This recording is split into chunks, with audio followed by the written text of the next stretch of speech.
For 70 years, we slept in a cradle of lies. We looked at the dark void above our heads and we drew a map.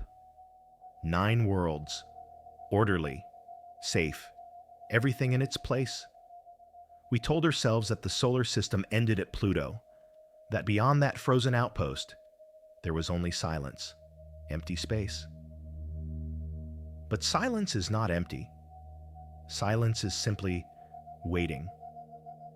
Billions of kilometers beyond the edge of our maps, something was lurking. A ghost.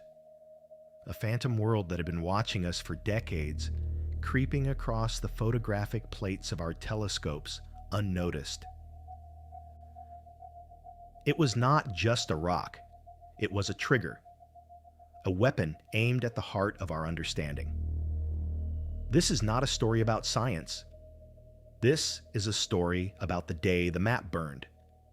This is the story of Eris, the goddess of strife, the world that started a war. The year was 2005, but the signal began earlier. At the Palomar Observatory, a glass eye staring blindly into the abyss. 3 men, Brown, Trujillo, Rabinowitz, were hunting. They were not looking for friends. They were cataloging the ghosts of the outer rim. They built software to watch the sky, automated eyes looking for movement. But the machines failed. The machines were looking for objects that moved like planets, objects that obeyed the rules. But this thing did not obey. It was too slow, glacial. It moved so sluggishly against the background stars that the software filtered it out as noise. It disguised itself as a flaw in the data. It took a human eye to see the anomaly. Mike Brown went back. He looked into the trash data, the discarded files. January 5th, 2005. He clicked through the images. Click, click, click. There, a dot, moving. It was bright, too bright, which meant one of 2 things. Either it was huge or it was close. But the speed whispered the truth. It was crawling, which meant it was far, incredibly far. If it was that far, and still that bright, it wasn't a rock, it was a monster. Brown's first thought was victory. I found a planet, he thought. But he hadn't found a planet. He had found a crisis. They named it Xena at first, then officially, Eris. Greek mythology is not just a story, it is a warning. Eris was the goddess who was not invited to the wedding, the one who threw the golden apple of discord into the party, the one who started the Trojan War. This new world was the apple, and the wedding was our understanding of the universe. The math was brutal. Initial estimates suggested Eris was larger than Pluto, heavier, more massive by 27%. The logic trap snapped shut. If Pluto is a planet, then Eris is a planet. But if Eris is a planet, what about the others? Makemake, Haumea, Sedna. The darkness wasn't empty. It was crowded. We were facing a solar system with 15 planets, 20, 50. Chaos. August 2006, Prague. The International Astronomical Union gathered to decide the fate of reality. It was a slaughter.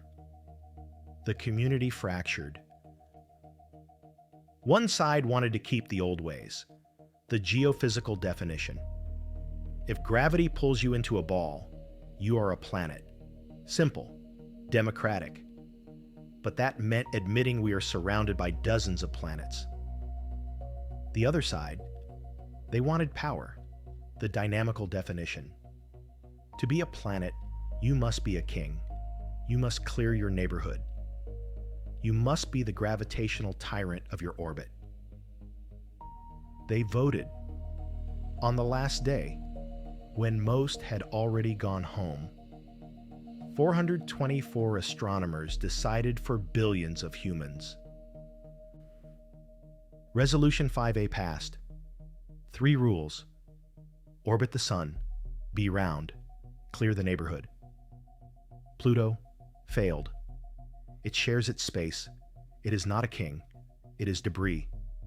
In an instant, the solar system shrank. We didn't lose a planet. We exiled it. But Eris? Eris didn't care about our votes. Eris is something stranger. It does not live in the Kuiper belt with Pluto. It lives in the scattered disk. The name itself implies violence. A graveyard of objects thrown out by Neptune billions of years ago, exiled into the deep dark. Its orbit is insane. A massive tilted loop. It takes 557 Earth years to complete one circle. It dives 44 degrees out of the plane of the planets. It doesn't just orbit, it plunges, soaring high above us, then diving deep below into the freezing cellar of the system. And it breathes. Eris has an atmosphere of nitrogen and methane. But it is so far away. 98 astronomical units at its furthest, that the air freezes. The atmosphere collapses. It turns into snow and falls to the surface. Imagine a world where the sky falls down. For centuries, Eris is a vacuum, a mirror ball reflecting 99% of the sunlight. Bright, cold, dead. Then, as it gets closer to the sun, the ghost wakes up. The frost sublimates. The atmosphere reforms. It takes a breath, only to hold it for another 200 years. And it is not alone. In 2005, the Keck telescope peered through the distortion of our own air. It saw a shadow. A moon. If Eris is the goddess of strife, then her daughter is Dysnomia, the spirit of lawlessness. Dysnomia is a paradox. Eris is blindingly white. Dysnomia is darker than coal, a black spot circling a white eye. It shouldn't be there, likely formed by a violent impact, a crash in the dark that stripped away the ice and left a bruised, rocky corpse. It was Dysnomia that sealed Pluto's fate. By watching the moon spin, we weighed the planet. Kepler's laws are merciless. They told us Eris was dense. Rockier than Pluto, more real than Pluto. We have never been there. We sent new horizons to Pluto. We saw its heart. We saw its mountains. But Eris is just a point of light, a handful of pixels. There are no missions planned. It would take 25 years just to get there. A generation of silence. A spacecraft launched today would arrive when your children are old. Mike Brown is called the Pluto Killer. But he didn't kill anything. He just turned on the lights. And what we see now is terrifyingly vast. The solar system is not 8 planets and some dust. It is a swarm, 4 rocky worlds, 4 gas giants, and a third realm, the realm of the dwarfs, the realm of ice, the realm of Eris. We wanted a tidy map. We wanted to feel special, but the goddess of discord threw her apple, and she showed us the truth. Order is a lie we tell ourselves to sleep at night. Out there, in the scattered disk, chaos reigns. We exiled Pluto to keep the map clean, but Eris is still there, watching, and the eye is wide open. Do you want to survive? Subscribe.